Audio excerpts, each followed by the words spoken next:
Hey friends, welcome back to 3D Cartoon Review. Today we return to Tales of Herding Gods, episode 62, where a city trembles, a bone altar rises, and a river of devils pours from a torn sky.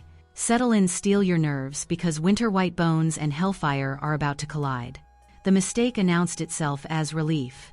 Outside Tianba City's lordly mansion, a squad of Red Mountain sect Taoists arrived in haste, shoulders bowed beneath a coffin-long crate and a bundled idol of wood as dark as old blood. Commander Lin Ding strode down the steps, all smiles, the kind men wear when they think the storm is ending. Perfect timing, he said. Your comrades are already chanting in the inner hall. They've begun the summoning. The lead Taoist blinked. His hands went cold around the pole. Our other team was wiped out on the road, he whispered. The idol was lost. Lin Ding's smile cracked and fell from his face. He turned to stone between one breath and the next. If those inside aren't yours, he said, voice flat, then who is calling the demon? Steel spoke before anyone else could. Orders seared the air, boots pounded the flagstones, and soldiers surged toward the mansion. But within those doors, the thing they meant to stop was already falling into place. Chinmu stood on a frame of ribs and femurs, arranged like the rafters of a strange house, his head bent as if listening to the floor. The white bone altar measured 3 jang 6 by 3 jang 6, skulls laid with sockets up, eye hollows aligned to watch the darkness. He had directed every piece with a mason's care, counting breaths, pacing steps, correcting angles no one else could see, until the courtyard became a geometry only devils truly love. Around him, Long Qiaonan watched with a predator's patience, the silk at her shoulder torn, curiosity lit behind her disdain. If bones are short, she had told her attendants, take them from Tianba City. Now, in the stillness before the hinge creaked, Chinmu lifted both palms and traced the devil tongue in the air. It was a grammar built from hunger and math, a cadence that takes light apart to see what it's built of. The wooden effigy on the altar trembled, as if the night behind it pressed its face to the door. He let his consciousness slide forward and into the idol's hollow heart and fell. Dark took him like a tide. 3 flaming eyes opened in the void, bright enough to make black shine. The voice that followed rang like a furnace door slammed open. Small existence, it said amused. You awaken Dutian Mo Wang, sovereign of the Dutian territories. You call me to slaughter and to war. Chinmu bowed in that blackness, choosing his words like stepping stones across a gorge. Great Dutian Devil King, he said, descend. Tianba is crowded with cultivators, 10 to 1,000 strong lives to feed your might. Drink deep. Mockery rolled through the dark, heavy as thunder sitting down. You have no right to command me, the Devil King replied. I will borrow your consciousness to enter this city. That is all. The world buckled. Back in the hall, the wooden body split its own grain, flesh knitting under bark, horns pushing through with a wet groan. The thing rose 10, then 20 jang, each of its 3 eyes burning a different color of god thunder. Pressure laid hands on every spine in the mansion and squeezed until breath cracked. The true Red Mountain Taoist crashed through the doors, too late and too brave, talismans fanning out into a golden net. Exorcise the demon, they cried, stamping down seals that glowed like hammered sunlight. The Devil King opened a single eye and loosed a bolt of light. Screams ended as ash. The net shredded like silk held to a torch. But the blast did another thing. It popped the vice that had been clamped around Chinmu's mind. He gulped a breath that was half air and half decision. Withdraw now, he snapped. Long Da, your true body. Long Qilin unfurled like a legend told too quickly. Scales shining 40, Zhang's spine rippling, whiskers cutting the smoke. He heaved Chinmu, Ling'er, and the others onto his back with a single sweep and lunged for the courtyard roof. Run? The Devil King laughed, the sound emptying courage from lungs all over Tianba. Ants do not run from fire. I will build an altar from your bones, call my true body, and let Dutian conquer this world. The city came apart like rotten weaving, streets became butcheries. Bodies were broken, sorted, and stacked. Femurs slotted into femurs, skulls paved the steps, bleached streamers bled at the corners. A white pyramid climbed out of Tianba's squares, slick with new flesh, stair by stair, face by face. Formations shattered, generals lost their banners, masters tried to carve a path and were unmade by eye, lightning that turned the stone molten at their feet. A thunderbolt from the Devil King's third eye lashed Long Qiaonan's hindquarters, scales smoked, paws buckled, and the great beast stumbled. Chinmu's group tumbled from the saddle into a crunch of beams and tiles, then into the trees beyond the wall. Ling'er hissed a spell and threw fog like a curtain, curling their panic into a blind pocket. Chinmu pressed his palm against a hot ache beneath his ribs and made his breath do small, precise work. He could feel the city's distance screaming through the ground like a drum pressed to his ear. Branches parted.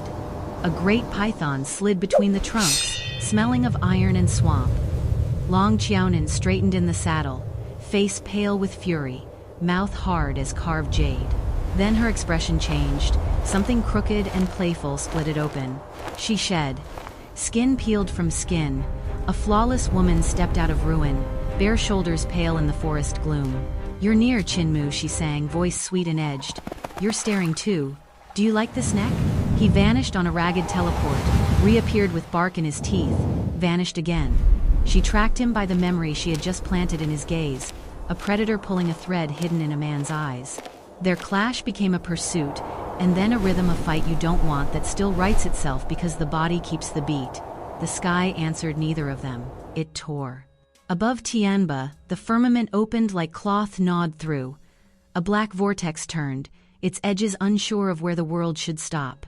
From its throat fell a river of heavenly devils, first like rain, then like flood sheets and ropes of shadow with teeth, falling on rooftops, clawing through screams, feeding their hunger in the tidy, stupid way hunger always does.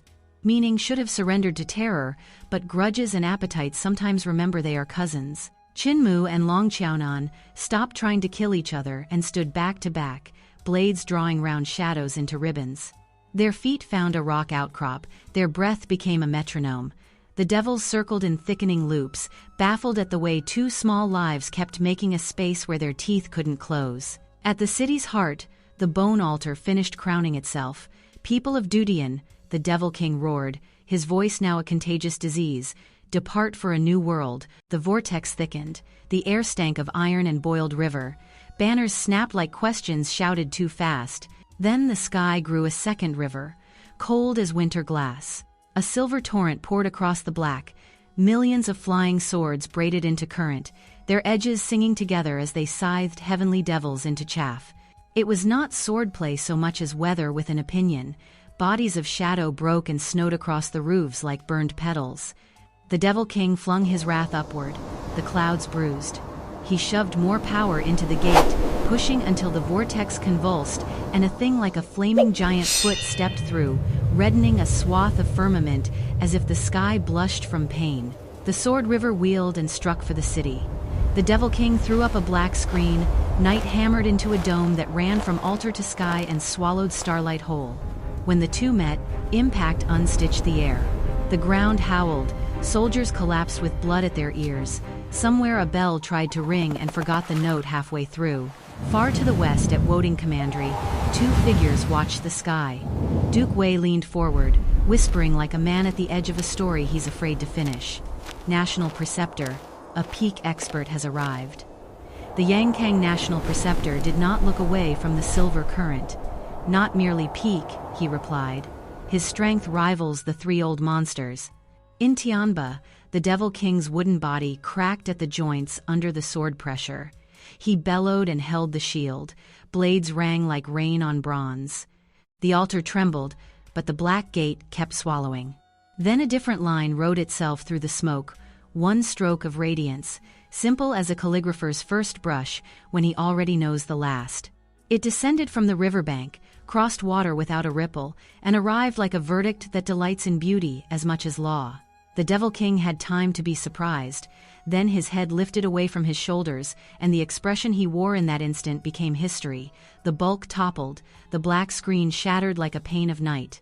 The sword river gathered itself, dwindled into silver rings, and poured into a wooden chest that drifted down like a falling moon. Silence held long enough to be heard. The altar stuttered and stopped. The true body roared from far away and withdrew. The vortex thinned, leaving the sky gnawed but mending. Chinmu stared at the chest as if it were a familiar road seen from a new hill. Memory warmed him like tea. He ran toward the arc of its fall, sliding on rubble and prayers. The chest struck the tiles with a weary knock and tilted. Beside it stood an old man with a blacksmith's hands, and the quiet of wells about him mute grandpa. Chinmu forgot dignity, and folded the old man into a hug that felt like home. "You followed me," he accused gently. "From the village, you old fox." Footsteps and courtesy approached together. The Yankang National Preceptor came across the cooling square in pale robes, Duke Wei at his shoulder. The preceptor inclined his head to the old man. "Senior," he said, "your sword art astonishes, but I think forging, not swordsmanship, is your true Tao." The old man said nothing. He opened the wooden chest, and the silver liquid inside climbed him like moonlight collecting itself. It became armor etched with formation runes, humming like a well-tuned bell. It became a bell, then a silver dragon, then a longsword, then a tower shield, then a parasol that caught ghostly light and folded it back into the world as courtesy. Shape after shape melted and returned, each a blacksmith's answer to a different question. It was not that he used swords well, it was that he forged the idea of a weapon and let the world remember. The National Preceptor watched with a scholar's clean hunger, measuring possibilities the way a carpenter measures red cedar, for grain, for strength, for future buildings. The silver flow calmed, collected, and shaped itself into a small boat. Mute Grandpa stepped aboard, still silent, and departed along a current only he could see. Behind them, Tianba City exhaled a broken breath. Banners lay like tired animals. The altar's bones cooled in the air like regrets. Somewhere, a bell found its courage and finished the note it had misplaced earlier. Ling'er appeared at Chinmu's side like the better answer to a hard question, soot smudging one cheek, eyes bright and angry. Long Qilin limped out from behind a fallen wall, shaking dust from his whiskers with wounded dignity. They were scuffed and alive, and for a long moment, that was the entire story. Across the river, the National Preceptor and Duke Wei turned victory into policy with the speed of men who have practiced. Orders would be written, blame would look for a home. Chinmu could feel the gathering of knives without seeing any. In a strip of shade that used to be a doorway, Long Qiaonan stared at the place where the silver boat had been, hatred stitched neatly into her eyes, curiosity messier. The sky had closed, but roads remained, some drawn in ink, some carved in bone, some swum by devils, and a few only walked by stubborn boys who pretend they don't know they're stubborn. Night pressed a cool palm against the ruined roofs. Firelight along the streets looked small and brave. Chinmu adjusted his grip on tomorrow and began counting the debts again. He did not count slowly, he did not count wrong. And he did not forget the feel of 3 flaming eyes reading his worth like a ledger with teeth. The city's wind came back by degrees. Somewhere out in the alleys, someone started naming their dead. Above them, the stars remembered where they belonged, and tried to hold still. The story loosened its fist around the day, and let it go. Chinmu stood quiet in the wreckage, and listened to what wasn't speaking, the scrape of a sword being sheathed far away, the last drip off the altar, the way a city sounds when it realizes it's going to live. He turned to Ling'er and Long Qilin, and they started walking. If someone asked him where, he would have said forward, the only direction left when devils fail to finish you. On the far bank, the National Preceptor glanced back once and filed the sight of a boy, a fox, and a Qilin into the part of his mind where interesting problems live. Duke Wei talked of logistics. Men with brushes prepared ink, women with knives cleaned them. Tianba's knight returned to work. On the wall near the broken gate, a soldier who had not run watched the sky where the silver river had been, and wondered if he would ever again call anything impossible. The altar's last heat left its bones. The ground forgot the shape of the Devil King's shadow. The story set down its hammer.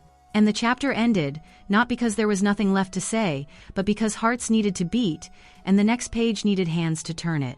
Episode 62 closes with the Dutian road sealed, Tianba breathing again, and a wooden chest proving that forging can cut deeper than swords. Next time, who answers for the massacre? Which minister fed wolves? And how far will Chinmu carry the weight of a gate he helped open? If this faithful cinematic retelling worked for you, please like, subscribe, and ring the bell so the next chapter finds you on time. Tell me your favorite image: the silver river, the black screen, or the boat of liquid metal in the comments. See you in the next storm.